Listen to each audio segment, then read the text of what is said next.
Hi viewers, welcome back. Archana world ഞാൻ വന്നിരിക്കുന്നത് നിങ്ങളുടെ പേഴ്സൻ്റെ കറണ്ട് ഫീലിംഗ് നെക്സ്റ്റ് ആക്ഷൻ എന്താണെന്ന് നോക്കാമെന്നാണ്. അപ്പം നമുക്ക് റീഡിങ് സ്റ്റാർട്ട് ചെയ്യാം.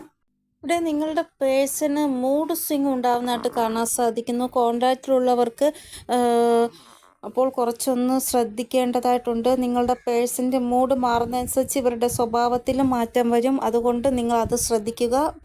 ഇവിടെ നിങ്ങളുടെ പേഴ്സണ് ഒരു ഹോപ്പുണ്ട്, അതായത് ഇവരുടെ ജീവിതത്തിലും സെലിബ്രേഷൻ വരും, ഇവർക്കും സക്സസ് ലഭിക്കും ഇവരുടെ ആ ഒരു റിലേഷൻഷിപ്പിൽ, അങ്ങനൊരു ഹോപ്പുണ്ട്.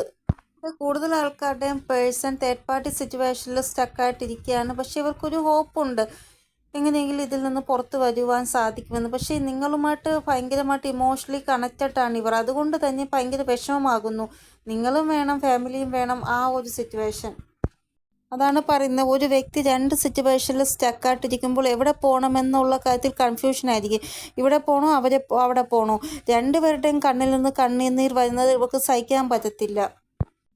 ഇവിടെ രണ്ട് സിറ്റുവേഷനും കൂടെ നോക്കുമ്പോൾ ചിലപ്പോൾ ഫാമിലിയുടെ കൂടെ നിൽക്കും ചില ആൾക്കാരുടെ പേഴ്സൺ. കാരണം എന്തെന്ന് വെച്ചാൽ അവരെ കുഞ്ഞിൽ വളർത്തി വലുതാക്കിയിട്ട് അവരെ എതിർത്ത് എങ്ങനെ നിങ്ങളെ മാരേജ് ചെയ്യും, അപ്പോൾ ഫാമിലി പറയുന്നത് കേട്ട് ഫാമിലിയുടെ കൂടെ നിൽക്കും.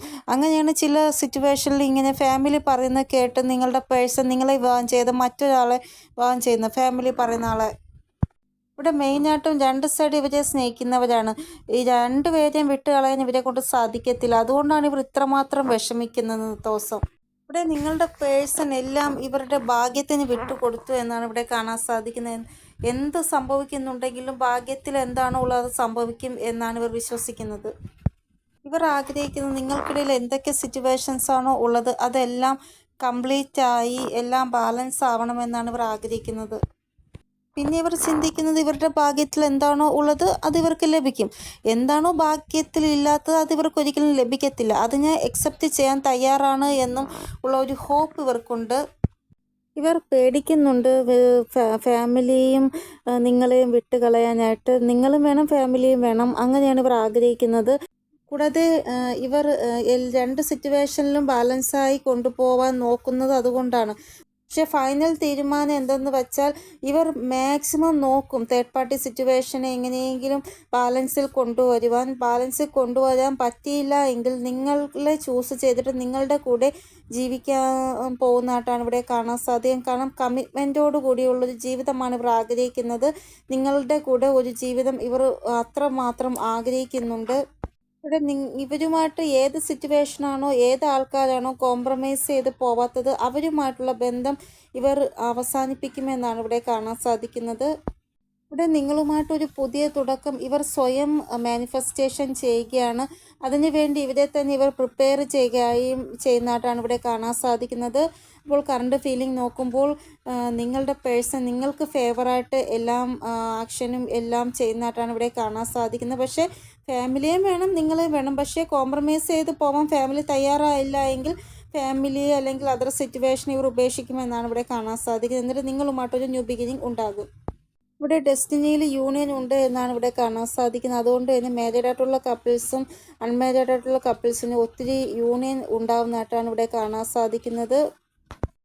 അപ്പോൾ ഇതാണ് നിങ്ങളുടെ പേഴ്സൻ്റെ കറണ്ട് എനർജി. ഇനി കറണ്ട് ഫീലിംഗ് എന്താണെന്ന് നോക്കാം. കറണ്ട് ഫീലിംഗ് നോക്കുമ്പോൾ കാണാൻ സാധിക്കുന്നത് നിങ്ങളുടെ പേഴ്സണും നിങ്ങളുമായിട്ടൊരു എക്സ്ട്രാ മെറിറ്റൽ അഫെയർ ആണുള്ളത് എങ്കിൽ അവരുടെ ഫാമിലിയോട് നിങ്ങളുടെ കാര്യം പറഞ്ഞ് കൺവിൻസ് ആക്കി നിങ്ങളുമായിട്ട് ഒരു ബന്ധം തുടങ്ങുന്നതായിട്ട് ഇവിടെ കാണാൻ സാധിക്കുന്നത്. ഫാമിലിയോട് പറയുകയാണ്, ഞാൻ നിങ്ങളുടെ എല്ലാ കാര്യങ്ങളും നോക്കിക്കോളാം, പക്ഷേ എനിക്ക് ഒരു സ്നേഹബന്ധമുണ്ടെങ്കിൽ അത് ഇന്നയാളുടെ കൂടെയാണ്, എനിക്ക് നിങ്ങളുടെ കൂടെ ജീവിക്കാൻ സാധിക്കുന്നില്ല, ഞാൻ അവരോട് ജീവിക്കാൻ പോവുകയാണ്, നിങ്ങളുടെ കാര്യങ്ങളെല്ലാം ഞാൻ ഒരു കുഴപ്പവും കൂടെ നോക്കിക്കൊള്ളാം എന്ന് പറഞ്ഞ് അവരെ കൺവിൻസ് ആക്കിയിട്ട് നിങ്ങളുടെ കൂടെ ജീവിതം തുടങ്ങാൻ പോകുന്നതായിട്ട് അവരോ പറഞ്ഞ് മനസ്സിലാക്കി കൺവിൻസ് ആക്കുന്നതായിട്ടാണ് ഇവിടെ കാണാൻ സാധിക്കുന്നത്. അതായത് നിങ്ങളുടെ പേഴ്സൺ ഓൾറെഡി മാരീഡ് ആയിട്ടുള്ള സിറ്റുവേഷനാണ് ഞാൻ ഈ പറഞ്ഞത്. നിങ്ങൾ സിംഗിളായിട്ടുള്ള ആൾക്കാരാണ് എങ്കിൽ നിങ്ങളുടെ പേഴ്സൺ ഇവരുടെ ഫാമിലിയെ കൺവിൻസ് ചെയ്യാൻ വേണ്ടി വേറൊരാളുടെ സപ്പോർട്ട് തേടുന്നതായിട്ട് കാണാൻ സാധിക്കുന്നു. ഇവിടെ നിങ്ങളുടെ പേഴ്സൺ നിങ്ങളെ എൻഗേജ്മെൻറ്റ് ചെയ്യുവാൻ ആഗ്രഹിക്കുകയാണ്. അപ്പോൾ അതിനൊരാളുടെ സപ്പോർട്ട് വേണം.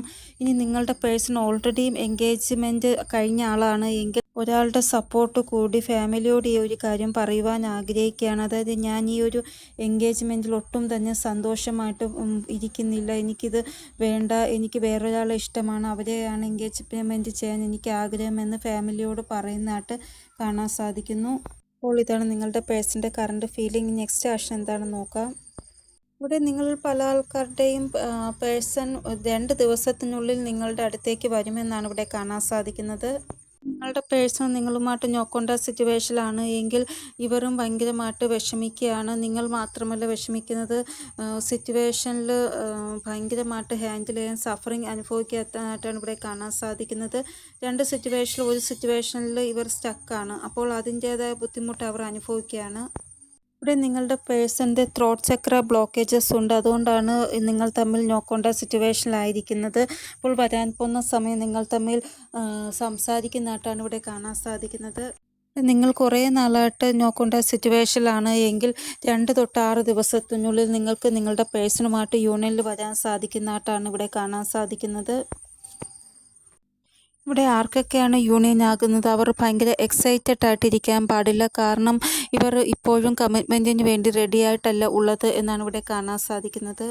അതായത് നിങ്ങളുമായിട്ട് യൂണിയനിൽ വന്നതിന് ശേഷം ഇവർ കമ്പയർ ചെയ്യും, വേറൊരു എനർജിയും കൂടെ ഇവിടെ കാണാൻ സാധിക്കുന്നുണ്ട്. അവരും നിങ്ങളുമായിട്ട് കമ്പയർ ചെയ്യുന്നതായിട്ടും കാണാൻ സാധിക്കുന്നു. അതായത് ഇത്രയും നാൾ കഴിഞ്ഞിട്ട് ഞാൻ യൂണിയനിൽ വന്നിട്ട് ആ പഴയ സ്നേഹം എന്നോടുണ്ടോ ഇവർക്ക് അല്ലെങ്കിൽ ഇവന് എന്ന് ഇവർ ചെക്ക് ചെയ്യുന്നതായിട്ടും കാണാൻ സാധിക്കും. അപ്പോൾ ഇതാണ് നോ കോൺടാക്ട് സിറ്റുവേഷനുള്ള ആൾക്കാരുടെ പേഴ്സൻ്റെ നെക്സ്റ്റ് ആക്ഷൻ. അപ്പോൾ ഇനി കോൺടാക്ട് സിറ്റുവേഷനുള്ള ആൾക്കാരുടെ പേഴ്സൻ്റെ നെക്സ്റ്റ് ആക്ഷൻ എന്താണെന്ന് നോക്കാം. ഇവിടെ കോൺടാക്ട് സിറ്റുവേഷനിലുള്ള ആൾക്കാരുടെ പേഴ്സൻ്റെ നെക്സ്റ്റ് ആക്ഷൻ നോക്കുമ്പോൾ തേർഡ് പാർട്ടിക്കാരന് ഇപ്പോഴും നിങ്ങളുടെ റിലേഷൻഷിപ്പിൽ പ്രശ്നമുണ്ട് എന്നാണ് ഇവിടെ കാണാൻ സാധിക്കുന്നത്. അതുകൊണ്ട് കമ്മിറ്റ്മെൻറ്റിന് കുറച്ചും കൂടെ സമയമെടുക്കുമെന്നാണ് ഇവിടെ കാണാൻ സാധിക്കുന്നത്. മിക്കവാറും ആൾക്കാരുടെ പേഴ്സൻ്റെ ലൈഫിൽ നിന്ന് തേർഡ് പാർട്ടി പൂർണ്ണമായിട്ടും പോയിട്ടില്ല. അതുകൊണ്ടാണ് ഇത്രയും സമയം എടുക്കുന്നത്. ഇവിടെ നിങ്ങളുടെ പേഴ്സൺ എന്തെങ്കിലും പോസിറ്റീവായിട്ടുള്ള ആക്ഷൻ നിങ്ങൾക്ക് നേരെ എടുക്കുന്നതായിട്ട് കാണാൻ സാധിക്കുന്നു. അപ്പോൾ നിങ്ങൾക്ക് ഇവിടെ വാർണിംഗ് ഒന്നുമില്ല. 2 ദിവസത്തെ ആ ഒരു എനർജി ഇതാണ് നെക്സ്റ്റ് ആക്ഷനാണ്. അപ്പോൾ 2 ദിവസം നിങ്ങൾ ആവശ്യമില്ലാതെ അവരോട് തേർഡ് പാർട്ടിയുടെ പേര് പറഞ്ഞ് വഴക്കിടാൻ പോകരുത്. കൂടുതൽ സമയവും അവർക്ക് നിങ്ങളുടെ കാര്യങ്ങൾ മാത്രം സംസാരിക്കുക, തേർഡ് പാർട്ടിയുടെ കാര്യം സംസാരിക്കേണ്ട. കൂടാതെ കൂടുതൽ അവർക്ക് ടൈം ഒന്നും കൊടുക്കേണ്ട ആവശ്യമില്ല. ഈ 2 ദിവസം ചേസ് ചെയ്യാൻ പോകരുത് അവരെ നിങ്ങൾ ആവശ്യമില്ലാതെ. ഇതൊക്കെയാണ് ഇവിടെ കാണാൻ സാധിക്കുന്നത്. കൂടാതെ സംശയത്തിൻ്റെ പേരിൽ അവരോട് വഴക്കിടാൻ പാടില്ല. അതായത് അവർ നിങ്ങളോട് സംസാരിക്കാതെ വാട്സപ്പിൽ ഓൺലൈനായിട്ട് പോലും നിങ്ങളോട് സംസാരിച്ചില്ല, നിങ്ങൾ അത് പറഞ്ഞ് വഴക്കിടുന്നു, അങ്ങനെയൊന്നും പാടില്ല. അതൊരു മാധ്യമം മാത്രമാണ്. കാരണം നിങ്ങൾക്ക് അങ്ങോട്ടും ഇങ്ങോട്ടും സംസാരിക്കാനുള്ള മാധ്യമം മാത്രമാണ്. അല്ലാതെ ആ ഒരു ആപ്സിൻ്റെ പേര് പറഞ്ഞ് നിങ്ങൾ ഒരിക്കലും വഴക്കിടില്ല. കൂടുതൽ ആൾക്കാരുടെയും ബന്ധം തകരുന്നത് ഓൺലൈനായിട്ട് എനിക്കെന്താ മെസ്സേജ് ചെയ്യാത്തത്, എനിക്കെന്താ എൻ്റെ മെസ്സേജിന് റിപ്ലൈ തരാത്തത്, നിങ്ങൾ ആരോടാണ് സംസാരിച്ചോണ്ടോ, നിങ്ങൾക്ക് വേറെ ആരോ ഉണ്ട്, ഇങ്ങനെയൊക്കെ പറഞ്ഞ വഴക്കുണ്ടാകുന്നത് അത് വേണ്ട എന്നാണ് ഇവിടെ ഞാൻ പറയുന്നത്. അപ്പോൾ ഇതാണ് ഇന്നത്തെ റീഡിങ്. നിങ്ങൾക്ക് എന്തെങ്കിലും ഗൈഡൻസ് കിട്ടിക്കാണുമെന്ന് വിചാരിക്കുന്ന റീഡിങ്ങിലൂടെ ഇനിയൊരു പുതിയ റീഡിങ്ങുമായി വരുന്നത് വരെ എല്ലാവർക്കും ബൈ. ഓം നമഃ ശിവായ. Thank you so much.